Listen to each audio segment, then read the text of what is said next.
Hey, what's up, everyone? My name's Lionel, and I'm your host for LT Productions. You are watching I Watch You Watch. We are covering Chasing Dallas. This is season 6, episode 3. This isn't baddies. I appreciate everyone for coming to my channel. Thank you for coming by. Please support by liking this video and also subscribe to my channel. You can share it and leave your comments below. Now let's get into this episode. Okay. First, excuse what I got on my head. Today's cleaning day.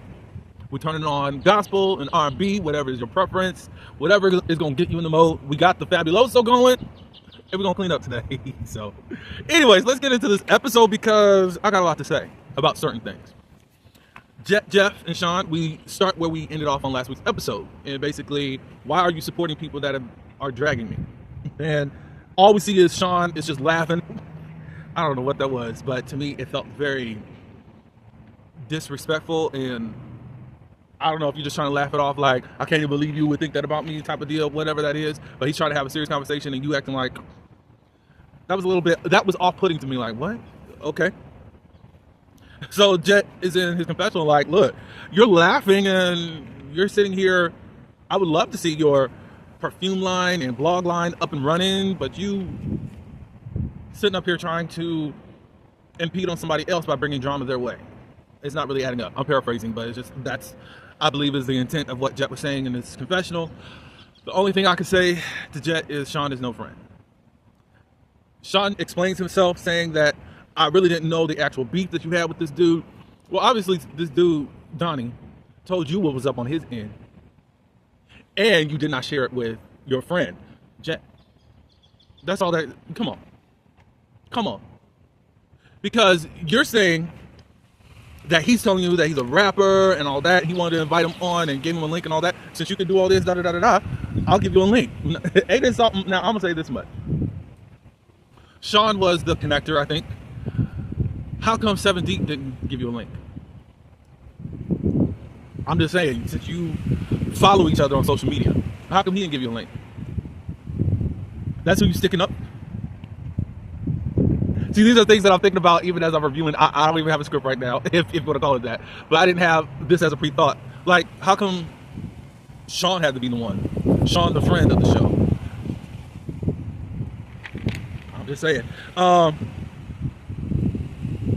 Jet said, you know, from the things that were happening last season, put yourself in my position. I would never put you in that type of position. Sean gonna say, if you can't stand the heat, get out the kitchen. But Sean, everybody's on your tail about not being at the reunion. That was the day that you get done talking your ish, and you stand on the F that you want to stand on, or apologize for what you need to apologize for, and come to some type of recollection or reconciliation. You were a no-show, and now I'm finding out you're a friend. So that's not really adding up, because it doesn't look like that you know how to stand in heat. But you do know how to be a producer behind the scenes. And maybe that's more of your calling instead of being on screen. I'm just saying. What y'all think? I think Jet ended up clapping back about, oh, he can stand the heat and all that stuff. But it's just like, for me, don't set me up. Don't sit up here in my face, be my friend, and you're setting me up to be attacked. That's not a friend. It would be something if it was somebody else on the cast that Jet wasn't getting along with, that he's not more closer to, had did that, but you. So you're sitting up here. Anyways, Sean gets the heat off of him, as he could have probably done during the reunion, but he didn't show up because he was sick. He says, well, you're sitting up here talking about Donnie Moon. You should have had him at your event. You had all your ops at your event. Because I guess they were talking and all that stuff, Sean is able to segue to start talking about other people and start gossiping. Either Jet is gullible and in need of friendships, or possibly he got what he wanted to say off his chest. He knew what Sean was and all that stuff. We see each other where you at. Or, I don't know. Because there's no way that we're going to segue and start talking about other people when we're not even done talking about what I got to say. I don't know. You're just not going to get off the hook that easily. I think he ended up apologizing sincerely, because you don't know nothing, but you know that your friend's op wants to get on the show, and you helped him get on there and encouraged him to get on there. Okay. Um, Anyways, they start gossiping about what mother took her outside. Sean was like, well, since you want to run back and tell you stuff about me, how about, or about what is going on with Donnie, what about what mother's saying about Chloe? Now, we already knew from the backside, Chloe's backside was showing. So, and I said beforehand, I wouldn't be amongst strangers looking like that. Now, if I was amongst more people that I'm comfortable with, I would do that. That's not my choice to do that, but if I'm going to do that, it's going to be around people that I know and not literally show my ASS. I'm trying to be YouTuber friendly here. So then we find out that mother was saying that Chloe was showing the front part too. Like some of the anatomy was popping out. I said, oh, like hanging out, not popping out, hanging out. I said, oh, well, the only thing I could say is that the camera didn't catch it, or we would have at least seen some type of blurring out. So I don't know, but that's up to whatever. I guess we'll find out later on, whatever. Then they start talking about Ted Lee because Sean starts saying, well, it looks like your friend Ted Lee is a flip-flopper because he's the one that held this meeting with Don. And Jet was agreeing with it because it's like, I thought you don't know loyalty at all. Over these last 3 years, nothing from you. And I thought that we met up at the beginning that we would have each other's back, but I already told you what's up. I already said how much this person's lies, and now you still want to meet with him. To me, I think Ted Lee is trying to be probably an anchor of the show, along with Mother. Mother kind of just, well, she's kind of more of the, what do you want to call it? Well, the person that plays telephone. But what is it called? It's Sheree off of The Real Housewives of Atlanta. If you know it, then you know it. But anyway, she's gonna be the one to tell people about what the other person says. I think that he was doing something for the show, as far as, okay, let's hear Donnie's side on things, and also to give Donnie an introduction. I would chop it up as that. Now, Teddy Lee, as far as hearing Donnie's side, could have easily cross-referenced and said, well, this is what Jet said. But I think Ted Lee said, you need to go to the source, instead of, because at that point, Donnie was saying stuff about Sean. So I think Ted Lee handled it to the best of his ability. He knows Jet's side, and now he knows Donnie's side. Go talk to Jet about the whole situation.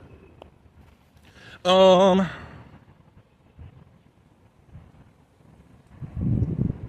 says that Ted Lee is a flip-flopper and is catching the next train of fame. So, I guess Sean doesn't really see it for Ted Lee because of the elephant in the room comment. So, oh well. Anyways, Jet in his confessional said regarding his trust level for Sean, it was up here and now it's down here. And I don't think it should be 0. There's no more change. No, no. You had somebody, you were conversing, fighting with me, knowing what you created and started, not telling me what you were doing. No, get away from me. That's how I would be. Yeah, that's all I gotta say. Anyways, let's move on. Okay, so we move on to Creators Never Die Studio. I think that is such a brilliant name. I love it. I love it. Dreams never die. People may die. Don't let your dreams die. Okay, so keep creating. Donnie is shooting his video for I Don't Like. He says that he is the most hated op ever. Is that a good thing? So he's, as far as this I Don't Like is one of his singles that's going to be coming out on his EP. It's called King Op. His friend Brendan comes. They talk for a little bit. Brendan's going to be in the video somewhere in the back. He says that Donnie, that he moved from Oklahoma City with just $200. While he's come to Oklahoma City, from Oklahoma City to Dallas, he came here and he was a stripper.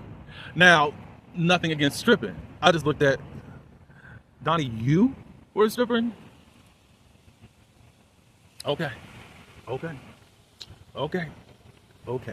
I have other thoughts in my head, but unless it's confirmed on the show, I'm not gonna say nothing. Y'all may know where I'm going to, but we already know that you have a sugar daddy. At least that's what was announced the other day. So what's up? But it's just thoughts in my head.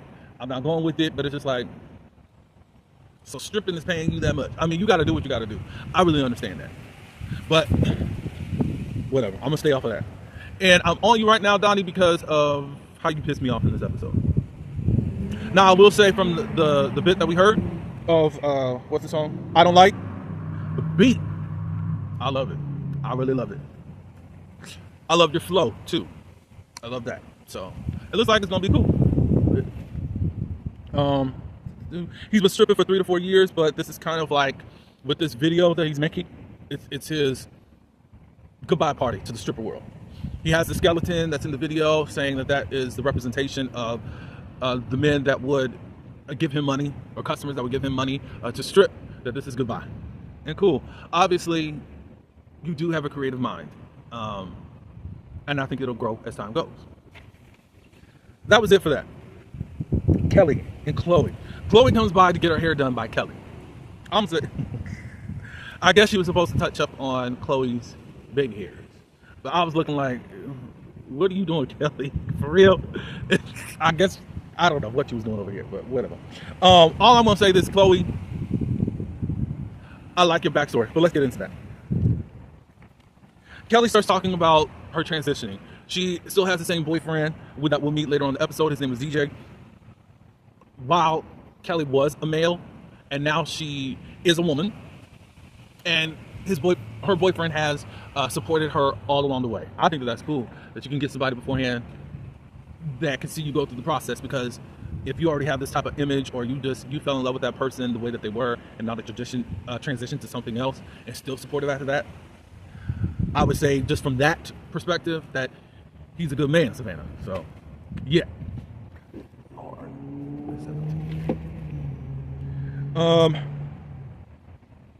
Chloe isn't really, I think, dating right now. Chloe's ex, he was pow-powed by the police. But then she goes on and talks about how abusive and toxic of a relationship she was in.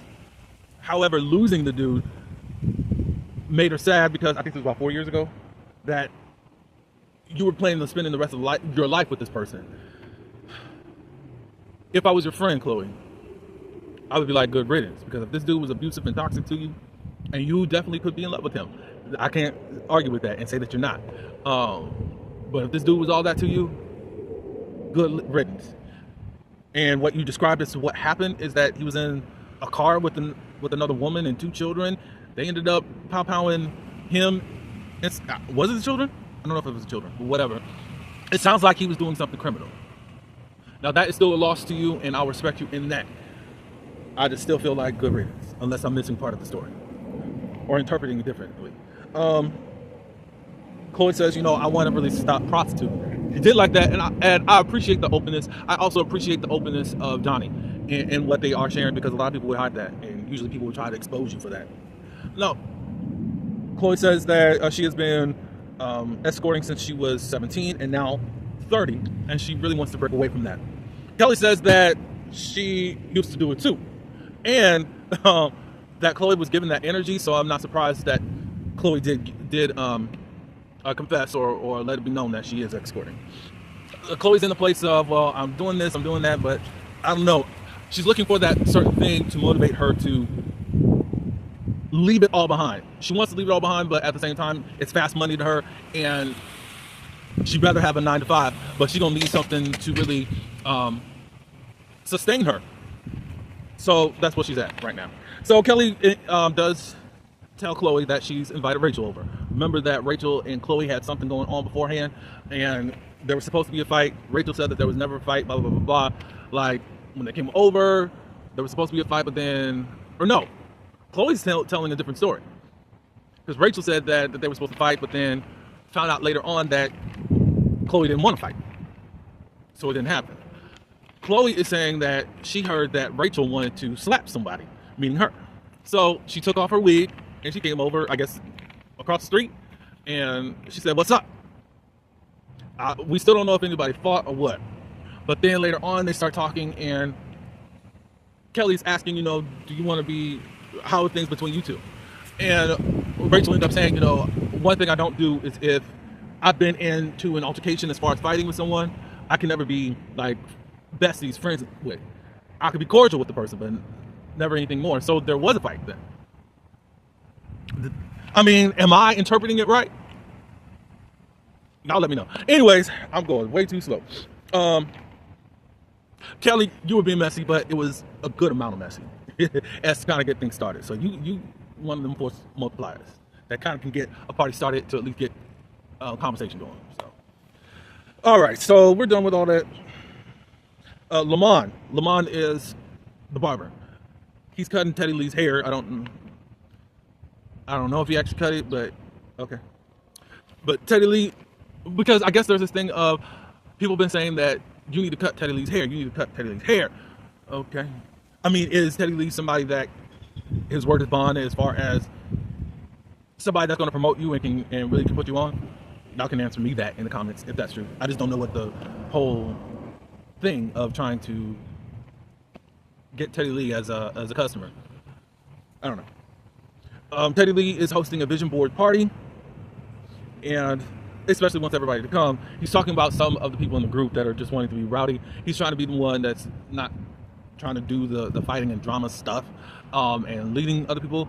But obviously he knows that some of them are young and just, you can't really tell them anything. Lamont was concurring with that too. We find out that Lamont is more reserved and sits back, but he also feels like he doesn't fit in. As far as the other participants on this cast or this group, they're kind of more rah-rah. I get that, but everybody don't have to be rah-rah. That don't mean that you don't fit in. Are you not used to being around these group of queer people? Is that what I'm getting from you, Lamont? I don't know. Let me see. Da-da-da-da-da. Oh, as far as dating, because Teddy Lee brought that up, he's been with the woman for 4 years, but he still counts himself to being a part of the LGBT grouping. A lot of people would feel some type of way. One thing, people don't really think that bisexuality exists. It does exist. It can also feel a little bit convenient if you are gay or even a lesbian that you get to just go over here, run over there, da-da-da-da-da-da-da. Lamont says that he's been with this person for 4 years and then also has 2 children. He says that, I'm over here on the women's side right now with guys, that ninjas ain't ish. I'm like, okay. So since you are bisexual, my only question is, when you have an itch for a man, what do you do? He says that him and his lady, they do get freaky, meaning inviting some other people in. Is that male or female? What's going on there as far as your freakiness? Because I'd just like to know, how do you get your rocks off from just if you like both sexes? That's why I'm looking at some of these housewives that are saying that they're bisexual and all this good stuff. Some of them I don't even believe are bisexual. It's because they only feel some type of way because of what their men made them do. That's just my thoughts. But it's like, well, when we gonna see y'all with a woman? That's what I'm ready to see on these housewife shows. But anyways, I just wonder. I'm taking your word for that. I do have thoughts about bisexuality. However, I support it. I do have a little. I'm just being honest. A little bit of a side eye about it, just because of how easily y'all can just play the field like that. But at least you do count yourself as part of the LGBT, because especially in the men department, they act like if they do something or claim it's just one time, then they ain't gay or they ain't a part. They're not queer or nothing like that. So hey, kudos to you, Lamont. Hopefully we get to hear more from you. Mother and Glenn, they go to the fabric store because she's getting all of her material for her skirt line. She's going to be hosting an event. It's going to be double teamed with Teddy Lee, a vision board party with this. Kind of feel like it should be separate, but I'm not the producer and all that good stuff. But it's not going to be a fashion show, but a fashion viewing where the models will come out and they'll show whatever. I'm ready to see what is in Mother's line as far as what she wants to create. Glenn stops by. He's going to be an assistant to Mother while, I guess, at this event. He also talks about the non-for-profit that he's doing called Fly Club. It's about turning your digital friends into real friends. Okay. Not knocking it, but I guess I need more information. That's a need that needs to happen. Like, it's a non-for-profit. Like, what's the motivation outside of making friends? I'm just trying to understand. I'm a little confused. This isn't some type of shade or anything. That's all. And he's doing it in St. Louis. Okay. But you're in Dallas. I guess he's been here for 4 years. You're in Dallas, so what are you doing here? And at this point, what are you doing on the show? And I'm just asking base questions, just based on what you're doing. You're doing work in St. Louis, not showing us anything in Dallas as of yet. It's only episode 3, and I give grace there too. And you're helping Mother. You're on this show, but why? If you're chasing St. Louis, I'm just asking. Now this whole thing with Glenn and Zesty, nobody really understands what is going on. If you're coming at me just for being nitpicky, and if it's nitpicky, it wouldn't be just one situation. And Mother was like, do you think it's something bigger? He says, I don't know, but we'd rather it come out now than later and all that good stuff. Mother isn't around the whole rah-rah people and doesn't prefer to be around Zesty. But in so many words, basically, Mother saying is, look, I know I'm on contract and we got to have some group events. I'll see you there, and that's it. Oh, she didn't say it like that, but let's just cut out all the garnishes of everything. Okay, so Zesty and Jayla. I think that this was one of the best productive scenes that I liked. Zesty is there. Jayla has shown up for Zesty to help him with his brand. Zesty want to talk about some of the stuff that's been going on, and now he calling folks crackheads. Not just from you Zesty, but for whatever reason, it's a going trend to keep using drugs as some type of shade. And I don't get it. And again, it's not just you, but I just see it too much online. I'm like, are y'all just like, y'all swear y'all don't do any drugs, but y'all know everybody that's on drugs and what they on and all that stuff. Like, that doesn't make sense to me. You're using it, and you know what's up, because it's no. So he's calling Donnie Moon and the friend that showed up, and it's interesting. Oh, do y'all see? Okay, I gotta put this random in. Do y'all see people that can be a couple or friends with people that look like one another? How in the world does Donnie Moon have a friend that got a ponytail just like him, and then he like?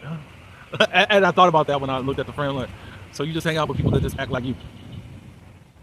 Interesting. And that's no shade to Donnie Moon. I just see that a lot with people like, okay, there's no opposites attract. Nobody, no, you don't like to get to know people for the personality, not just people that you want to link up to. As far as, I can't say just trauma bonding, but you're bonding off of the same likes, but these same people that you get along with because y'all act alike will never be able to pull you up from where you're at. And I think it's cool to have people around you that that you can relate to and all that good stuff. But at the same time, you need some people in your life that says, come up a little bit more in whatever capacity that is. So Jayla, don't ever lose your spirit. I love you. I do.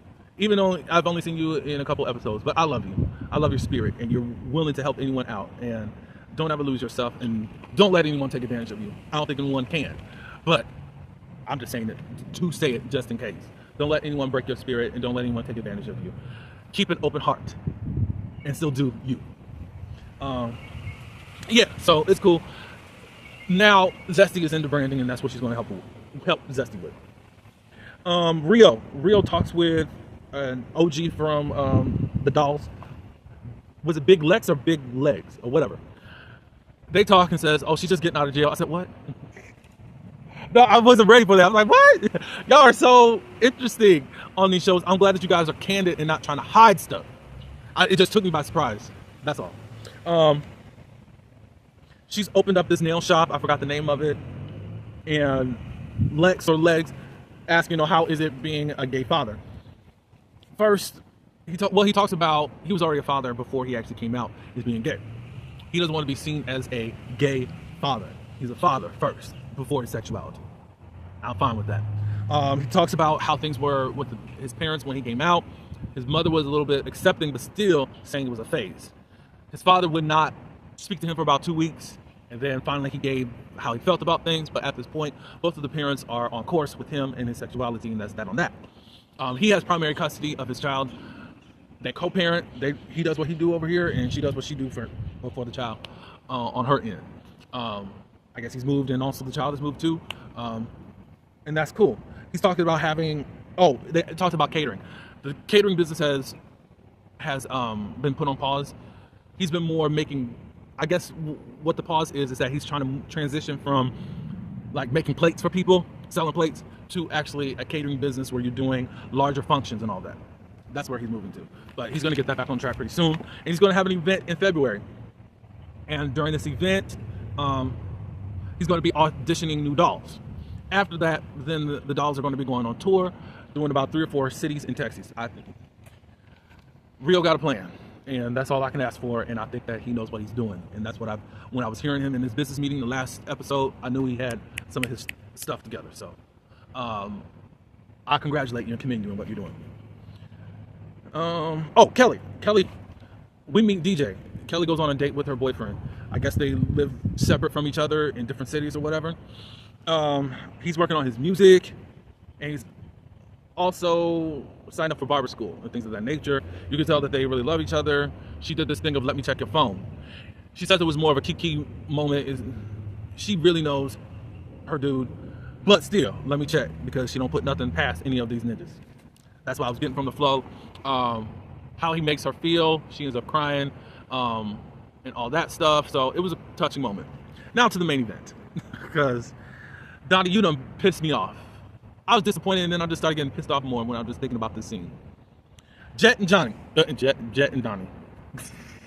they meet with each other, and they talk about what happened as to how they fell off. Donnie starts off saying, well, we just fell off this summer. And basically it's because all of a sudden you unfollowed me, and you knew that I was following Seven, so you assumed, this is what he was saying, he figured that Jet had unfollowed him just because he was following Seven. Jet said, well, what are you talking about? Like, well, how are you going to just assume that? You want to know why I really unfollowed you? And he said, yeah, because you were getting on the post throwing shade at me. That's why I unfollowed you. I don't care that you are in friendship or whatever, or following this person. Donnie says, well, your protege, Xavier, and then Sean confirmed it. So you went off of people. You went off of other people's word as to what was really going on, and never went to the source. So you started this beef in your head based upon what other people were telling you. That one was so quick to double cross Jet, and somebody that you call his protege. If they're the protege, why would they have any loyalty? If they were so easily able to start causing divide and friction, I don't think that that's cool. And I think that you should have had a little bit more logic in your head as to what was going on. Jet asked, what made you make a diss song? And I think this was after unfollowing. Because now, how Donnie was saying it when he was talking to Mother and Petty Lee and all the other folks that were there, Glenn, and I think Zesty was there, but I don't know if he was there yet. He was saying that he made this song, and it was about moving in silence. And I already told you last week that I didn't hear where he was dissing you. Like, if there was any type of diss, it's very general, and you're just assuming something for whatever reason. But then in this episode, you talk about 100 degrees. It's like you're throwing ish at the wall, and nothing is sticking.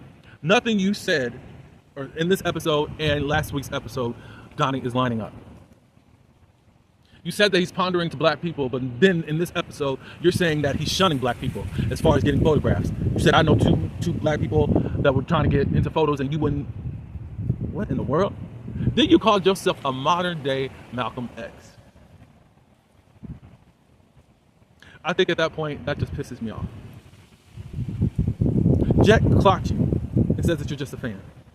You are a fan that tried to get on the show, and you created this beef to get on the show. And he said, yeah, I'm a fan. I'm a fan. Yes, I can admit I'm a fan. But I'm coming from a fan to a competitor. That's what Chasing Dallas is about. Chasing Reality is about. Of course, there's going to be drama, but you went from being a fan to a competitor.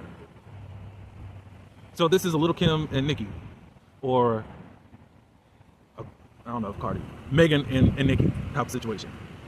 That is so whack and so lame. Don't use black people like this. Obviously, you lived a white lifestyle as a mixed boy until you got onto the scene. I've been saying things in a subtle way, but there's no way. Black people don't do that. And you're sitting up here leading the charge for 7 Deep. That probably is not going to claim you like that. And I'm sure he's not about to he's not going to pat you on the back for what you're doing on the show. It sounds like to me, you were cool with Jet. You feel that 7 Deep is bigger than Jet. So then you wanted to link up with him, thinking that he's going to help put you on. Now you've been able to get on a platform that you had no hate, no nothing, for, and now say I'm your competitor. That is some weird stuff, and you're still a fan, and hopefully you can chase Dallas and not Jet, because that's what you're doing right now. And you're chasing clout. And you were trying to go up the hierarchy to get to the place that you're trying to get to. I don't mind the chase. Chase. Get to where you need to be, but don't create beefs to try to get to where you are. That stuff is so lame. And a lot of people do that in the industry, in content creating world. I think it's just whack. If you are not good on your own and can stand on your own, you don't deserve to be here. And that's on any type of platform. Create your own. Now you're here because you lied about a beef. So I need you to stand up in what you say that you got going on. You got ops. Who are the rest of your ops? Let's bring them around. Let's see you go crazy, because you didn't go crazy on Jet. That's all I can say. Like he was doing at his event. Yeah. He was talking about, I'm black, but because Jet brought up in regards to the stuff that he was saying about his people is going to be deported and all that stuff, and that's racist. Like, no, that's not racist. I only date Hispanic people.